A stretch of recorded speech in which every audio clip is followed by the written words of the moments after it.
C'est avec beaucoup de bonheur que nous vous recevons encore une fois dans cette nouvelle édition du journal, mesdames et messieurs. Et c'est toujours avec beaucoup de bonheur que nous apprenons que vous nous choisissez toujours pour vous informer. Voilà, mesdames et messieurs, c'est l'heure de l'actualité sur Waba Info Télévision. En plus bref, en Guinée-Bissau, plusieurs sources confirment l'arrestation du président Embalo après l'élection présidentielle. Le président sortant, Umaro Sissoco Embalo, aurait été arrêté ce jour vers midi dans son bureau au palais présidentiel. L'information a été transmise à la presse par l'intéressé lui-même. L'arrestation surviendrait dans le contexte d'une élection présidentielle tenue le 23 novembre 2025, un scrutin très contesté dans un pays marqué par des décennies d'instabilité politique et des coups d'État. L'armée s'est rendue au palais afin d'arrêter Umaro Sissoco Embalo, son chef d'état-major. Le général vice-chef d'état-major et les ministres de l'Intérieur ont aussi été arrêtés. Poursuivons cette édition du journal, mesdames et messieurs. Le président de la République, Félix-Antoine Tshisekedi Tshilombo, a présidé ce mardi à la Cité de l'Union africaine la 3e réunion restreinte du gouvernement, conformément à l'article 54 de la Constitution.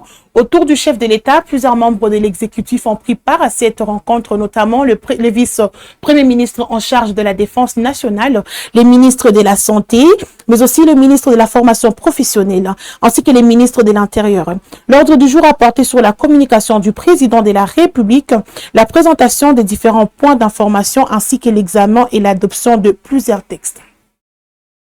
À la suite de cette édition du journal, le vice-premier ministre, ministre de la fonction publique Jean-Pierre Liaou a présidé une séance de travail hier mardi avec une délégation de la Banque mondiale conduite par Jean-Pascal Nganou dans le cadre de la mission d'appui budgétaire menée en RDC.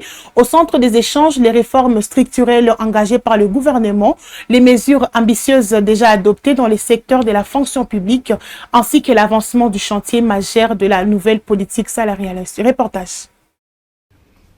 Le projet de la politique salariale initié par le gouvernement sous l'impulsion du président de la République, Félix-Antoine Tshisekedi Tshilombo, ainsi que les réformes en cours à la fonction publique, continuent de retenir l'attention des institutions de Bretton Woods. C'est dans ce cadre que le vice-premier ministre, ministre de la fonction publique, Jean-Pierre Liaou, a reçu une délégation de la Banque mondiale, conduite par Jean-Pascal Nganou, chef de mission en République démocratique du Congo. Cette visite visait à s'enquérir de l'évolution des mesures inscrites dans le nouveau cadre juridique de la fonction publique. Nous sommes là dans le cadre des missions de l'appui budgétaire de la Banque mondiale avec le gouvernement. Et dans le cadre de cet appui budgétaire, il y a des mesures très fortes et ambitieuses du gouvernement que la Banque mondiale accompagne à travers cet instrument. C'est notamment les mesures du recrutement compétitif des fonctionnaires dans le régime général, mais aussi dans le régime sectoriel, mais aussi la question de la nouvelle politique salariale. Nous avons discuté avec son Excellence vice-premier ministre de la fonction publique de la vision autour de ces réformes que nous avons beaucoup appréciées.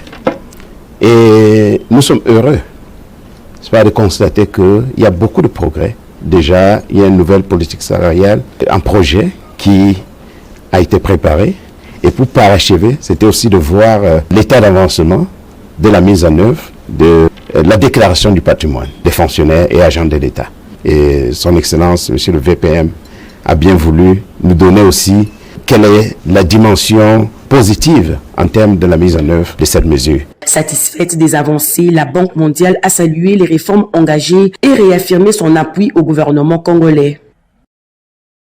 Après cette séance, le ministre de la fonction publique Jean-Pierre Liaou est arrivé à Bunia, chef-lieu de la province de l'Ituri, accueilli à l'aéroport par le gouverneur provincial et plusieurs autorités locales. Le vice-premier ministre a sans tarder présidé une séance de sensibilisation à l'intention de cadres et agents de services déconcentrés de la province de l'Ituri, consacrée au régime de sécurité sociale offert par la Caisse nationale de sécurité sociale des agents publics de l'État. Les agents de la RTNC Lubumbashi ont exprimé leur mécontentement ce mercredi en exigeant le départ immédiat de leur directeur provincial Christophe Lokangu. Dans une déclaration lue par la délégation syndicale, ils accusent la violation du secret des délibérations, mais également d'opacité totale dans la gestion de la chaîne ainsi que la disparition de plus de 20 000 $ destinés au paiement de loyer pour 2 ans. Suivez.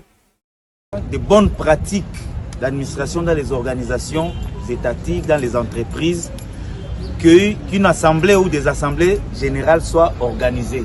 Et les assemblées générales sont organisées en interface entre les permanents syndicaux, c'est-à-dire les agents et les délégués des maisons syndicales qui sont installées dans nos entreprises. À l'occurrence ici chez nous, la RTNC. Ils ont l'intention d'organiser une assemblée générale. Dans l'assemblée générale, le rituel fait que les agents puissent donner leur doléance sur la situation générale de l'entreprise et leur situation en particulier, parce que le syndicat est là pour d'abord l'homme ou les agents. Alors, les permanents syndicaux sont présents ici, ils sont représentés. Ils ont une communication à nous donner. Vous avez aussi une communication à leur donner qu'ils vont noter et envoyer à qui les droits. C'est le directeur provincial de la RTNC au Katanga. Objet, notification des griefs concernant la gestion et la gouvernance de la station provinciale. Mesimo, violation du secret de délibération. Nous tenons à dénoncer fermement la rupture du secret de délibération qui doit prévaloir dans... Vous avez récemment divulgué devant plusieurs agents et cadres le contenu d'une discussion confidentielle tenue dans votre bureau au sujet de l'affectation de 18 000 $ du gouverneur. La gestion financière. Gestion des loyers. La commission que vous avez vous-même mise en place pour le recouvrement des arriérés des loyers a mis en lumière de graves anomalies. Les fonds collectés ont disparu et votre seule explication d'une utilisation pour des urgences est jugée insuffisante et inacceptable. Disparition de plus de 20 000 $. Les travaux de cette même commission ont relevé que plus de 20 000 $ perçus sur 2 ans auprès des locataires ne sont plus justifiés. Perçus, non-paiement de droits des représentants du personnel. Y compris sur la prime due aux représentants syndicaux, qui n'a pas été payée depuis votre entrée en fonction, il y a près de 2 ans. Faciliter la tâche, de nous aider à nous débarrasser du DP, parce qu'il n'est pas coopératif, il n'est pas entrepreneur, il n'a aucun leadership. Donc la maison se met, là nous avons besoin, même les autorités puissent nous aider à nous débarrasser. Il y a 6 mois que notre télé n'aimait pas, 6 mois. Donc il y a une partie des agents de la RTNC qui travaillent et une autre qui est en congé technique. Alors moi, ce qui m'écoeure davantage, c'est que même les autorités locales, la mairie, le gouvernorat, l'Assemblée, on ne voit personne se soucier de la RTNC, alors que la RTNC, c'est le tremplin. Les informations, toutes les activités qu'on fait à la mairie, au gouvernorat, à l'Assemblée, ça passe par la RTNC. Mais ces autorités-là, quand elles constatent que la RTNC n'aimait pas, mais il y a un silence de cimetière. Alors nous nous demandons, à quoi bon? Étant donné que la confiance est rompue, nous, agents de la radio-télévision nationale congolaise, nous nous trouvons dans l'obligation de ne plus continuer avec l'actuelle direction. Mieux, l'actuel directeur. D'ailleurs, nous voulons un renouveau administratif, un renouveau managérial, parce qu'il y a la malgouvernance. La commission interministérielle chargée des expropriations dans le cadre du projet des rocades de Kinshasa a procédé hier mardi au paiement des indemnités à 107 bénéficiaires. La cérémonie officielle s'est tenue dans la salle de réunion du secrétariat général aux infrastructures et travaux publics. Reportage. Et pour ce deuxième lot qui prévoyait 417 paiements, 105 viennent de toucher leur chèque des mains de la commission interministérielle ce mardi 25 novembre 2025, portant le nombre total des dossiers clôturés à 200 sur les 3442 recensés. Cet aboutissement heureux qui va permettre au projet d'avancer à la faveur de la libération complète des emprises est ici salué par le coordonnateur de la commission qui sollicite l'indulgence des personnes non encore payées. J'ai lu dans les réseaux sociaux que c'était du mensonge et qu'on les remenait en bateau. Vous avez tout suivi.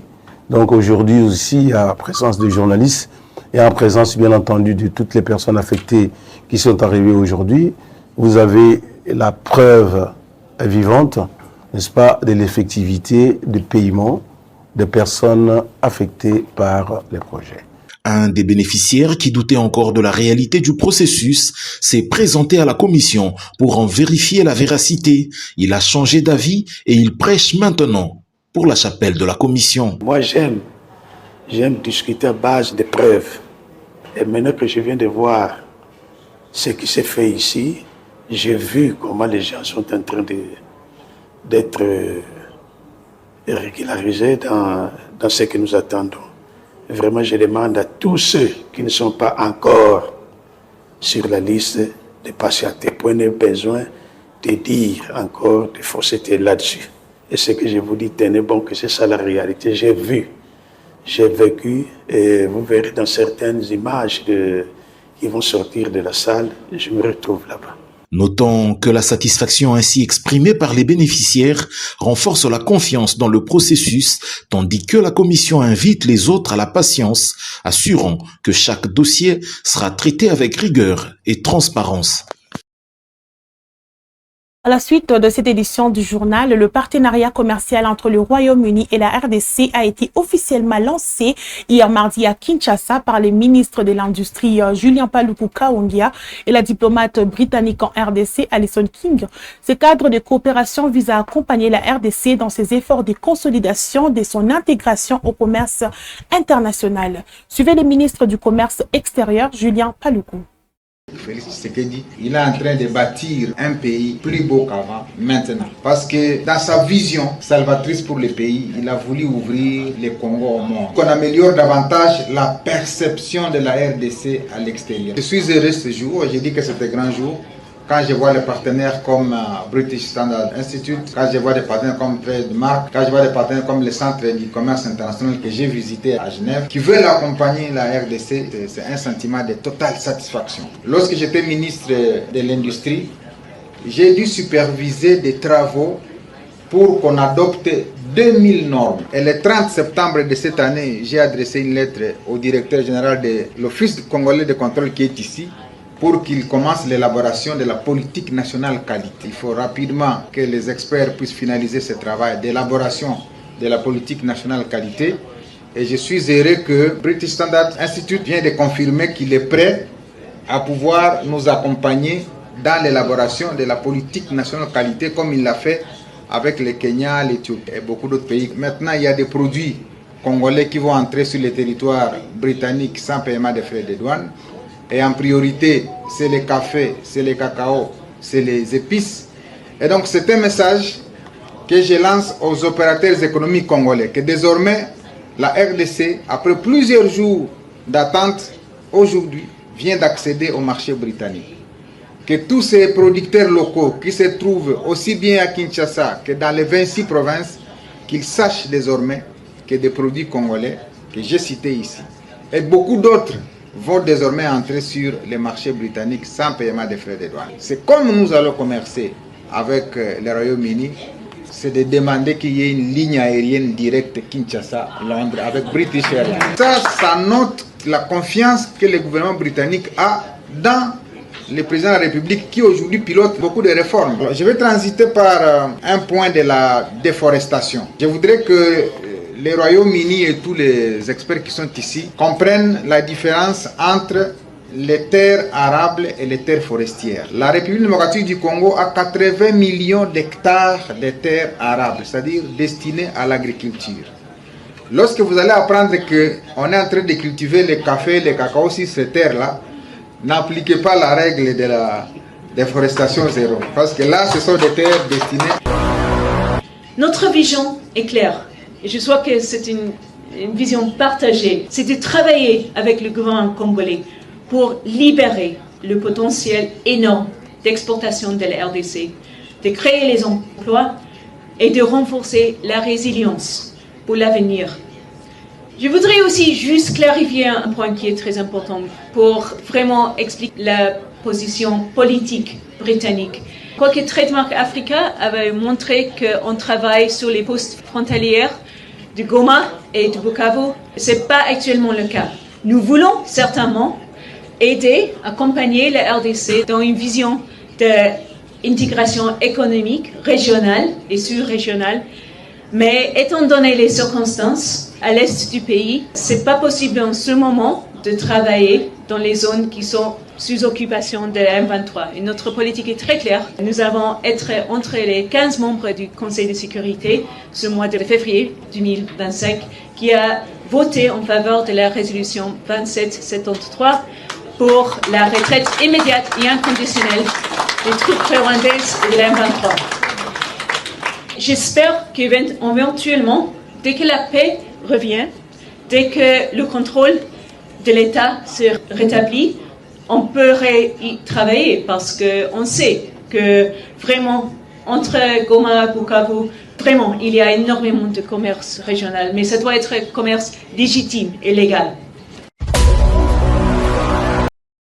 Et pour mettre fin à cette session d'actualité, mesdames et messieurs, le gouverneur militaire du Nord Kivu, le général-major Évariste Somo, a procédé ce mardi au lancement officiel de travaux de réhabilitation du tronçon routier Walikale-Kiboua, long de 85 km. Ce projet structurant est financé par le Fonds international de développement agricole à travers le programme d'appui au secteur agricole du Nord Kivu.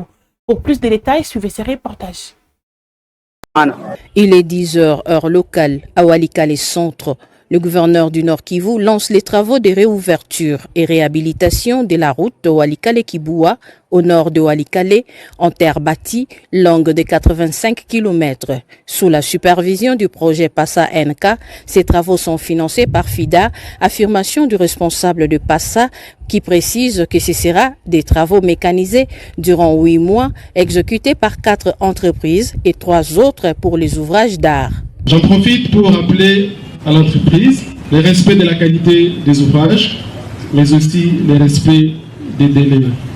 Le projet étant finissant, nous avons besoin que ce qui est promis pour la population soit réalisé en totalité. Puis, le gouverneur s'est rendu à l'aérodrome de Kigoma pour booster les travaux d'élargissement de la piste qui doit être portée à 1500 mètres de longueur. Bien avant cela, le général-major Somo Kakule Évariste s'est livré à un exercice démocratique et de redevabilité face à la foule dans un jeu de questions-réponses. C'était notamment sur les enjeux de l'heure, sur les plans sécuritaires, sanitaires, de la justice et autres secteurs vitaux. Nous devons encourager que les investisseurs viennent chez nous. Et nous, les autorités, nous devons être disciplinés de manière à ce que tout argent qui va entrer dans nos caisses soit utilisé. Voilà, mesdames et messieurs, c'est la fin de cette édition du journal. N'oubliez pas de vous abonner sur votre chaîne qui vous donne des informations vraies et vérifiées, mais surtout, activez la cloche de notification pour être au courant de tout sur WABA Info Télévision. Prenez soin de vous et à très bientôt pour la prochaine édition.